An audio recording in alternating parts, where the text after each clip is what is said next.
Assalamualaikum warahmatullahi wabarakatuh. Kenapa kita butuh asuransi? Ini rekan-rekan sekalian, mau saya tanyakan lagi. Kenapa kita butuh asuransi? Rekan-rekan sekalian, jadi berbicara mengenai asuransi ya, banyak di antara kita semua yang sudah paham apa itu asuransi, apa itu menabung, apa itu investasi. Jadi rekan-rekan sekalian, kita akan bicara asuransi ya. Mengapa kok kita butuh asuransi? Coba kita lihat sekarang rekan-rekan sekalian.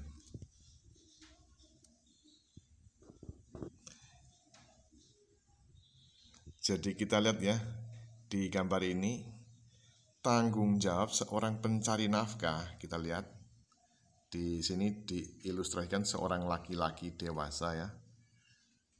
Dia mempunyai tanggung jawab yang sangat besar untuk mencukupi kebutuhan keluarganya.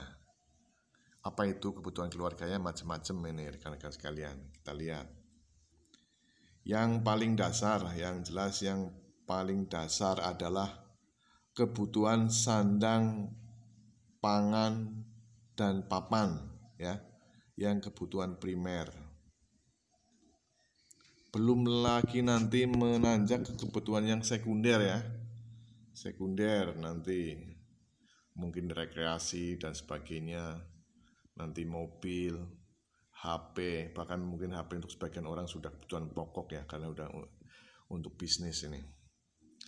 Jadi karena melihat kebutuhan daripada keluarga tersebut dibebankan atau menjadi tanggung jawab seorang pencari nafkah, ini laki-laki ini ya, sungguh berat sekali ini diilustrasikan di sini, menenteng begitu besar bebannya.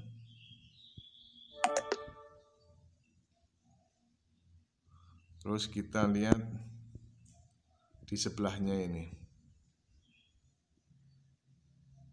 Nah, di sini betapa bahagianya orang-orang yang sejahtera ya. Kenapa ini orang-orang sejahtera?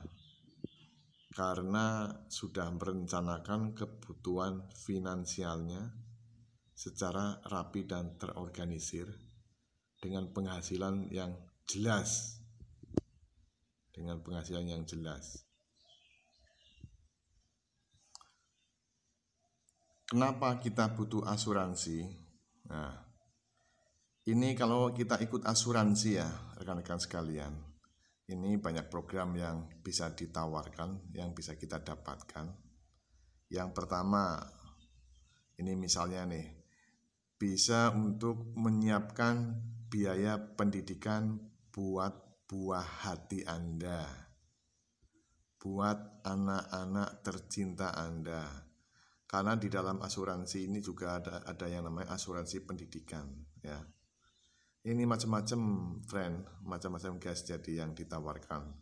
Dari resiko misalnya terkena penyakit yang menanggung perusahaan asuransi, dana pendidikannya tetap ditabungkan, bahkan bisa berkembang ya kalau asuransi itu digabungkan dengan yang namanya unit link atau asuransi yang dikaitkan dengan investasi. Terus yang kedua, itu bisa juga untuk menyiapkan dana pensiun. Menyiapkan dana pensiun. Jadi dana pensiun rekan-rekan sekalian yang kita tahu ya, dulu awalnya orang kita tahu pas saya masih kecil, masih remaja zaman tahun 90-an, itu tahunya yang pensiun tuh pegawai negeri ya, PNS, guru, TNI, polisi ya. Itu yang kita tahu. Menginjak kesini ada juga yang namanya BUMN, juga dapat pensiun, dan juga ada yang dapat pesangon, macam-macam itu untuk skema pensiun, dana pensiunnya ya. Lah kalau kita misalnya yang masih wira swasta atau masih bukan karyawan tetap yang ada coveran dana pensiun, kita pun bisa merencanakan yang namanya dana pensiun dengan ikut di dalam asuransi tersebut ya. Ini asuransi juga ada yang mengelola aset ya, ada yang namanya mengelola aset. Jadi nanti bisa dana pensiun bisa kita dapat otomatis dengan syarat-syarat tertentu.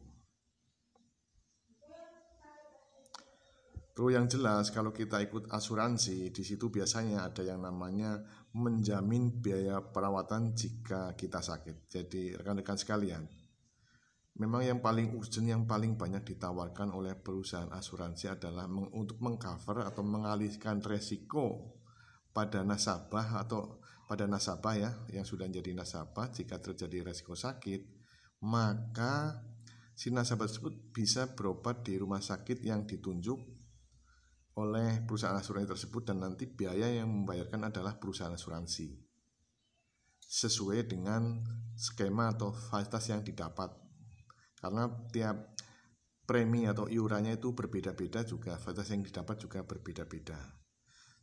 Jadi kalau kita sakit sesuai dengan adanya perjanjian nanti kita nggak akan membayar biaya rumah sakit seperti yang nggak ikut asuransi, tentu dengan sesuai dengan apa yang didapat di fasilitas asuransi tersebut ya. Terus yang jelas juga perusahaan asuransi yaitu nanti ada juga yang namanya akan memberikan warisan. Jadi jika yang ikut asuransi tersebut meninggal dunia, itu akan memberikan warisan yang cukup untuk orang yang Anda cintai ya, yang kita cintai. Jadi ada namanya dana warisan, itu masing-masing juga sesuai dengan syarat dan ketentuannya ya yang berlaku, tidak sembarangan. Jadi sangat banyak sekali friend, sangat banyak sekali guys, kenapa kita ikut asuransi, kenapa kita butuh asuransi. Tentunya itu semua juga akan mengacu pada kemampuan keuangan ya, kemampuan kita dalam menganalisis suatu masalah ya. Jadi bisa memilah-milah, oh ini misalnya keuangan nih bisa untuk dana untuk yang ditabung, kebutuhan yang harus uang tunai, ini yang bisa nanti untuk dana-dana darurat, ini yang bisa nanti untuk asuransi, ini yang nanti bisa mungkin untuk beli aset-aset. Jadi kalau semuanya bisa dipertimbangkan dengan matang, dengan bagus, insya Allah akan tercover dengan bagus. Jadi kenapa kita butuh asuransi ya, karena kita butuh dan kita harus juga sesuaikan dengan kemampuan kita dalam membayar premi ya, karena premi ini macam-macam, ada yang iuran preminya per bulan bisa 500.000 dulu ya, kalau sekarang ini saya belum tahu nih, itu ada yang 1 juta, 2 juta, macam-macam. Itu tergantung dari yang kita inginkan mau ikut asuransi yang mana.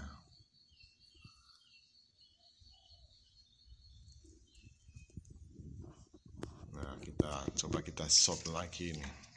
Yang tadi untuk mengingatkan, kita lihat ya, begitu beratnya beban yang ditanggung oleh beliau. Ini kalau terjadi resiko terhadap bapak tersebut, nggak ikut asuransi, otomatis nanti anak-anaknya bagaimana? Stok penghasilan atau pemasukan, kalau ikut asuransi nanti jadi keluarganya, anak istrinya masih bisa melanjutkan kehidupannya, sekolah, kehidupan sehari-hari. Jadi kalau tidak ikut nanti sangatnya semakin bertambah.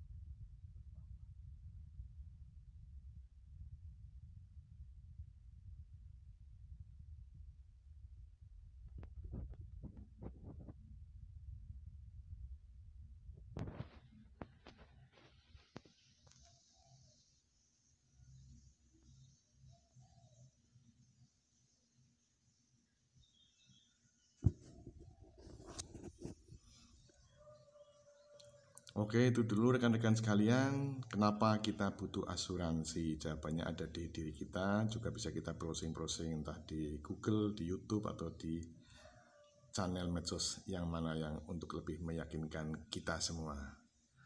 Akhir kata, wassalamualaikum warahmatullahi wabarakatuh.